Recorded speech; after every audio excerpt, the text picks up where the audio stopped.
Hello and welcome to the Gaggle, where we challenge and, if necessary, destroy media narratives. I'm Peter Lavelle. I'm also joined by George Szamuely. He is also a member or a partner of the Gaggle. George, we're going to do a very unorthodox video here, considering the news, and everyone in a few seconds are going to understand what we're doing here. There's a major story out there about a politician and his family. And again, we hear the allegation after 3.5 years, this is Russian meddling. Now, everyone knows the story we're talking about, released emails about one individual's activity in Ukraine.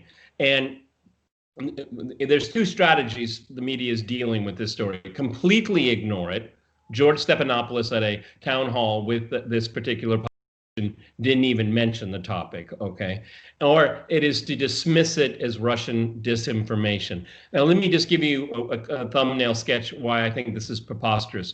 If it is indeed Russian disinformation, it is the most elaborate disinformation campaign of all time, because getting it, we have the chain of custody from the person of interest. It goes to a computer store. It's left there.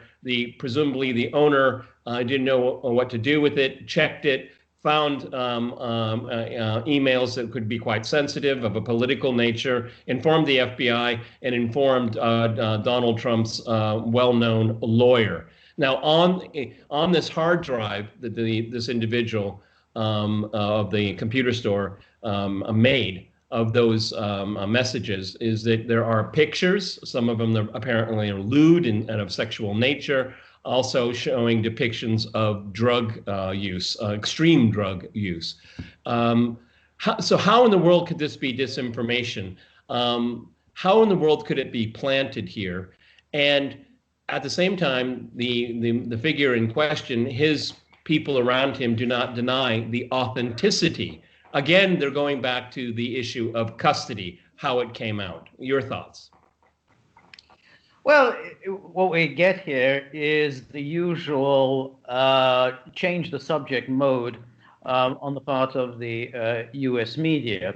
The moment there is a story that the media do not like, their go-to response is either denial, or when that is really almost impossible to achieve, blame Russia.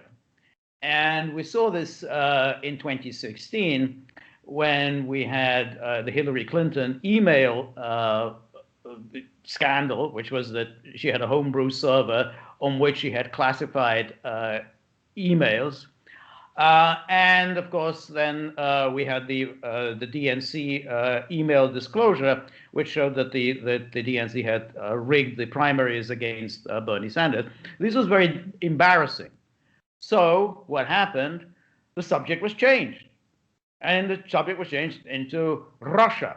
There was Russia that was desperate to prevent Hillary Clinton from becoming president, and was therefore spreading disinformation and running a scurrilous campaign against Hillary Clinton.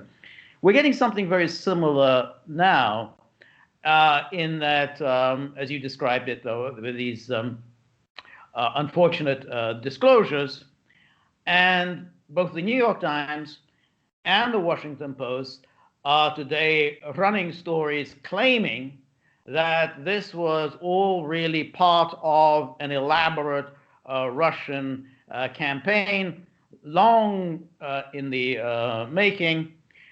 And what is really interesting in both those articles, that they're based on anonymous sources. These are anonymous officials in the Trump administration who are disclosing to the New York Times about this Russian disinformation campaign. So there's an interesting contrast between the way you described it, which was, here's a computer hard drive, there's a lot of material on it, emails, photographs, so on, that have been seen by the New York Post, a reputable newspaper.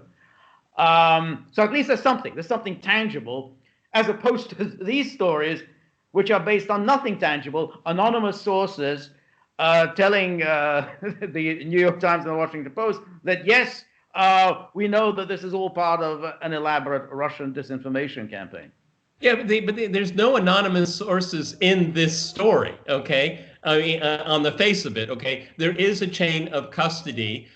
There are comparisons you can make to statements that were made in the past, or those statements can be refuted because of claims that were made. I wasn't involved. I knew nothing about it. And these emails clearly show a very different narrative, a narrative that you and I have long suspected. We've always been very careful. Well, we have tried to go through a process of conjecture, and now the New York Post, with its revealing of these emails, has more or less is very much in line, overlapping what we have suspected all along. Essentially, it's putting flesh on bones. Okay. The interesting thing is, for me, is that you're right. They turn it into they deflect away from it. But on the other side, the people, the main parties, are not denying it.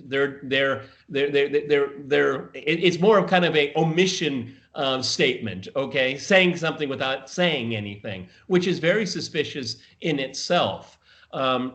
But for me, what's really important here is that this type of what we would deem, and I think under the law would deem, illegal behavior, certainly immoral, okay, about influence peddling in Washington, D.C. What is astounding to me, and why we're talking in such a circular way on this video here, is that talking openly about it, faces consequences. Consequences to speak freely about a news story that has been published in a reputable, and I think one of the longest publishing, what we call today a news outlet, but publications in the history of the United States. We have to dance around this because there are consequences for speaking straightforward and the truth. Yes, indeed. We had a reporter from Politico, a reputable magazine, apologizing for doing something that a journalist is supposed to do. Yes, a journalist. He went to the campaign of a notable senior official in the United States and asked about the story. Apparently, this normal journalistic practice was elicited an apology from him. I'm terribly sorry for doing journalism. I mustn't do that again. And that, in fact, has been the mode that the, quote, journalists, unquote, from the mainstream media are now practicing, because it's really easy to find out whether there's any truth to the story. The guy, we know the guy's name. I mean, there shouldn't be any difficulty tracking him down in Ukraine and asking him. Yeah. Well, the thing is that described happen. When did they happen?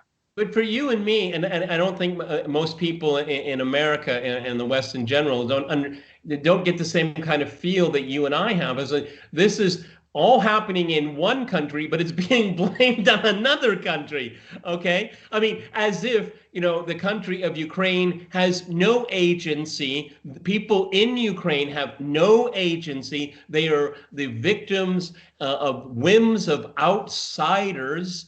Okay, I mean, it's extraordinary to me. Russiagate, as I like to say, has very few Russians in it. Okay. And in this case, there are Ukrainians that are well known, okay, on the record. We have a timeline.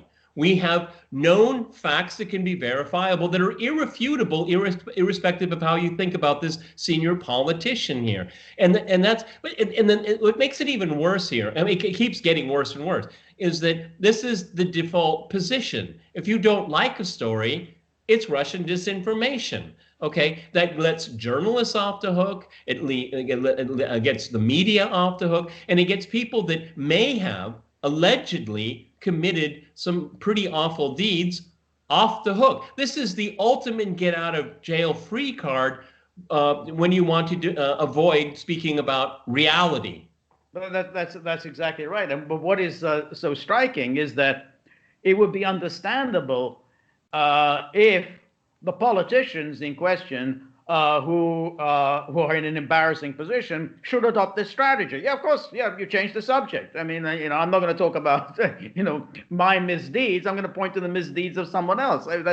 But what's disgraceful about this is that this is being practiced by journalists whose job is to track down stories. Their job isn't to say, oh, this is Russian disinformation. Their job is to find out, is there any truth to this story? So one of the people who has been the subject of these constant attacks is a Ukrainian lawmaker, Derkach. This is a man who's on the record. He's given interviews, he's on the record. So unlike all these anonymous administration officials who don't go on the record, he's on the record. Track him down, interview him. Don't don't just let him talk to this one one candidate's lawyer. You can interview him. He seems to be very open to be interviewed, yet no one seems to want to do it. There are a number of people that are just begging to be listened to, but it doesn't fit the narrative. One interesting little caveat, George, if indeed this is Russian disinformation, they've been able to invent an entire China narrative within this narrative. It's extraordinary, the ability of these people, okay? That's so there's a good chunk of it about China, okay? Yes. I mean, it's shocking how unwilling people are to look at what is obvious and simply laugh at some people's description of this is disinformation. What do you bet, George? And I can't say with certainty here, but I'm willing to bet a lot that everyone that writes this is a bogus story has never read the New York Post story. Just my gut. Yes, I am sure that is right. They've read about it and have learned the talking points that they must all repeat. So the talking point initially was, oh yeah, this is all nonsense, no truth to it. And now the new story is that, oh, it is all Kremlin disinformation. You don't have to then wonder, well, how is the Kremlin able to get a hard drive into a computer store? In America, I mean, and that the computer store owner would then give it to whatever. So it's sort of a bizarre kind of thing. It's the Russians just are fiendishly clever. They're always 20 steps ahead. They never leave anything to chance, ever. Okay, it works perfect. Okay, this is extraordinary. I mean, we're laughing right now, but this story, as far as the way the media, the liberal, spineless media that is approaching this is crushing any kind of confidence people are going to have in the media, particularly at this really critical juncture right now. This is a real story. I think it's worth discussing. That there should be even debates about it. And I'm not looking for kind of vengeance or punishment or nothing like that. I'm really interested in the truth, okay? And compare a narrative that was run for 3.5 years based on anonymous sources, and we have what presumably is physical evidence. Okay, a hard drive or a copy of it. Okay, and it's open as an object. It is open to interrogation. Why don't we have an adult conversation and discuss that instead of just dismissing it? Because people that pushed Russiagate, there are people like George and Peter right here. We looked at every single thing they said and tracked it down, and we still came up with zilch. Okay. So, I mean, can they use the same thought process and work process that we use to debunk their conspiracy? Okay, they won't do it because they're lazy, they're advocates, they're ideologues. Last word goes to you, George. Yes, no, that's exactly right.